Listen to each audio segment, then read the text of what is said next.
OB54 update ने esports Meta को quietly लेकिन काफी डीपली शेक कर दिया है। निकिता की रिलोड स्पीड 30 से सीधा 20% पर आ गई है। M590 का ड्रॉप रेट भी डिक्रीज कर दिया गया है। ऑस्कर का चार्जिंग टाइम भी इंक्रीज हुआ है और दूसरी तरफ ओलिविया को एक इम्पोर्टेंट बफ मिला है। तो सबसे बड़ा सवाल ये है, क्या एग्रेसिव मेटा धीरे धीरे वीक होगा या फिर हीलिंग मेटा एक बार फिर कॉम्पिटिटिव सीन में कम बैक करेगा। सो इस वीडियो में मैं तुम्हें एक्सप्लेन करूंगा कि OB54 के करेंट मेटा के अकॉर्डिंग हर रोल के लिए सबसे इफेक्टिव कॉम्बिनेशंस क्या रहेंगे एंड मैं सारे रूल्स के लिए दो कॉम्बिनेशंस बताऊंगा जिसे तुम अपने प्ले स्टाइल के अकॉर्डिंग चूज कर सकते हो। एंड वीडियो के एंड तक तुम्हें एक्जैक्टली पता होगा कि करंट पैच में किस रोल पर कौन सा कॉम्बिनेशन मैक्सिमम इम्पैक्ट क्रिएट कर सकता है और कैसे माइनर कैरेक्टर चेंजेस पूरी टीम की स्ट्रेटेजी को इफेक्ट करेंगे। तो बिना टाइम वेस्ट किए वीडियो को स्टार्ट करते हैं। और पहली बात, जितने भी बंदे मुझे पिछले वीडियो के कमेंट में पूछ रहे हो कि भाई जॉयस्टिक वाला प्रॉब्लम तो अभी भी फिक्स नहीं हुआ, टेंशन नहीं लेने का अपुन है ना। तो कुछ नहीं, गेम के सेटिंग्स में आके कंट्रोल्स में आओ, देन तुम थोड़ा सा नीचे स्क्रॉल करोगे तो तुम्हें लेफ्ट व्हील सेटिंग वाला ऑप्शन मिलेगा। वहां पर अगर तुम्हारा डायनेमिक सिलेक्टेड है तो उसे फिक्स कर लेना एंड उसके बाद चाहे तुम लेफ्ट साइड में कहीं पर भी टैप करो, तुम्हारा जॉयस्टिक वहां पर नहीं आएगा। तो आई थिंक ये चीज तुम्हें हेल्प की होगी। बढ़ते हैं वीडियो पर।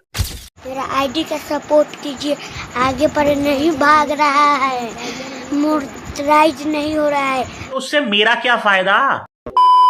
प्राइमरी रशर के एक्टिव स्किल में हम ऑस्कर को यूज करेंगे एंड ऑब्वियसली इसके कूल डाउन को बढ़ा दिया गया है, बट स्टिल ऑस्कर प्राइमरी रशर्स के लिए अभी भी फर्स्ट प्रायोरिटी रहेगी। बात करें पैसिव स्किल की तो इसके पहले स्लॉट में हम जोसेफ, सेकंड स्लॉट में निकिता को यूज करेंगे। अब यहाँ पर बहुत बंदों का क्वेश्चन ये है कि भाई M590 तो अब हमें पहले जैसी नहीं मिलेगी एंड निकिता भी नर्फ हो चुकी है, तो क्या अभी प्राइमरी रशर को निकिता यूज करनी चाहिए? तो इसका सीधा सा आंसर है हाँ, निकिता अभी भी प्राइमरी रशर के लिए फर्स्ट चॉइस रहेगी। क्योंकि देखो, ऐसा नहीं है कि इन्होंने M590 के ड्रॉप रेट को एकदम ही खत्म कर दिया है। तुम्हें M590 मिलेगी पर पहले जैसे नहीं। बात रही रिलोड स्पीड की, तो सच बताऊं तो अगर तुम सब ने M590 को लेकर ट्रेनिंग में प्रैक्टिस किया हो तो तुम्हें एज सच कोई बड़ा डिफरेंस देखने को नहीं मिला होगा। अगर तुम्हारी फिंगर स्पीड बहुत अच्छी है तो तुम अभी भी 0.75 सेकंड के अराउंड M590 को आराम से चला पाओगे। आई थिंक निकिता को लेके तुम्हारे सारे डाउट क्लियर हो चुके होंगे। बात करें थर्ड स्लॉट की, तो यहाँ तुम जेबिप्स को यूज करोगे, जो तुम्हारे ईपी का यूज करके तुम्हें एंड तुमसे 15 मीटर के रेंज में रहने वाले टीममेट पर पड़ने वाले डैमेज को 8% से ब्लॉक कर देगा। बात करें सेकंड कॉम्बिनेशन की, तो मेरे हिसाब से इस मेटा में अभी फिलहाल कोई ऐसा कैरेक्टर नहीं है जो ऑस्कर को रिप्लेस कर सके, तो तुम्हारा सेकंड कॉम्बिनेशन बिल्कुल वही सेम रहेगा। यहाँ पर तुम थर्ड स्लॉट में जेबिप्स की जगह सानी को यूज कर सकते हो, जो कि तुम्हें एक्टिव स्किल यूज करते ही 10 सेकंड्स के लिए 30 शील्ड पॉइंट्स देगी, जिसका ड्यूरेशन 10 सेकंड्स तक रहेगा। एंड अगर कोई टीममेट तुमसे 10 मीटर के रेंज में रहता है तो ये 30 शील्ड पॉइंट उसे भी मिलेगी। लोड आउट की बात करें तो primary Rusher team booster use करेगा। एंड बात रही पेट की, तो मैं तुम्हें यहाँ पर रॉकी सजेस्ट करूंगा, बिकॉज लॉजिक सिंपल है। अगर तुम रॉकी लेकर खेलोगे तो ये तुम्हारे ऑस्कर के कूलडाउन टाइम को 15 सेकंड से डिक्रीज कर देगा, जिसके कारण ऑस्कर सिर्फ 51 सेकंड्स में चार्ज होगी। तो अगर तुम R1 से कॉम्प्रोमाइज कर सकते हो देन अभी के मेटा में ये प्राइमरी रशर के लिए बेस्ट चॉइस रहेगी,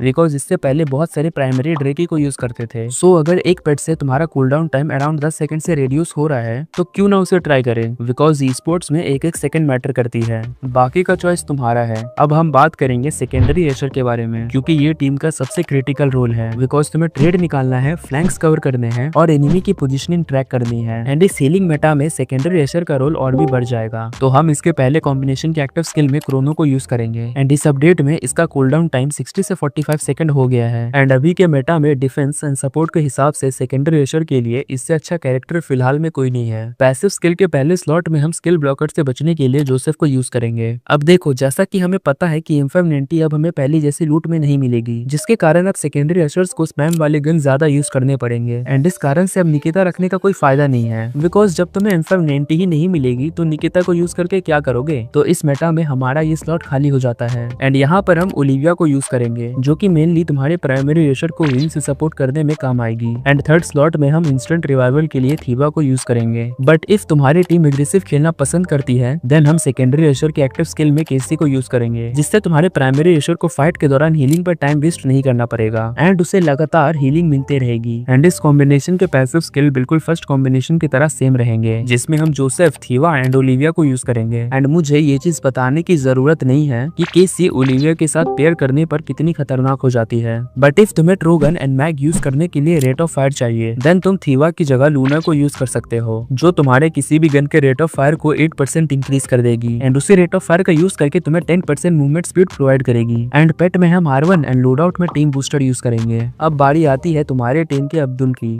मतलब नेडर की। उनका काम होता है एनिमी को कवर से बाहर निकालना, प्रेशर क्रिएट करना एंड रशर्स के लिए ओपनिंग बनाना। सो हमारे बॉम्बर्स के कैरेक्टर कॉम्बिनेशन भी कुछ ऐसे ही होना चाहिए जो इन सारी क्वालिटीज को फुलफिल करे। तो नेडर के एक्टिव स्किल में हम A124 को यूज करेंगे क्योंकि ये एनिमीज के एक्टिव एंड पैसिव स्किल दोनों को ब्लॉक कर देती है। फर्स्ट स्लॉट में हम ऑब्वियसली अल्वारो को यूज करेंगे, सेकंड स्लॉट में तुम्हें मोको रखना है एंड थर्ड स्लॉट में हम लूना को यूज करेंगे। एंड लूना को यूज करने के पीछे का क्या रीजन है मैंने ये ऑलरेडी बता रखा है, बट लूना की जगह पर तुम सूजी को भी यूज कर सकते हो, बट वो तभी करना जब तुम्हारा स्नाइपर राफेल लेकर खेल रहा हो। एंड हाँ, यहाँ पर मैं जो भी स्किल तुम्हें बता रहा हूँ ऐसा नहीं है कि तुम्हें वही फॉलो करना है, बिकॉज देखो हर टीम का अपना प्ले स्टाइल होता है। तुम्हारे दिमाग में होगा कि हम 2 सूजी लेकर खेले या मैं 2 निकिता लूं जिससे एनिमी के ओलिविया पर इम्पैक्ट पड़े। So at the end that's all on you and your team कि तुम्हारी टीम किस में कंफर्टेबल है। किसी ने कह दिया कि फलाना कैरेक्टर लेकर खेलो तो ऐसा नहीं है कि उसे ही कॉपी पेस्ट करो, पहले इस्तेमाल करो फिर विश्वास करो।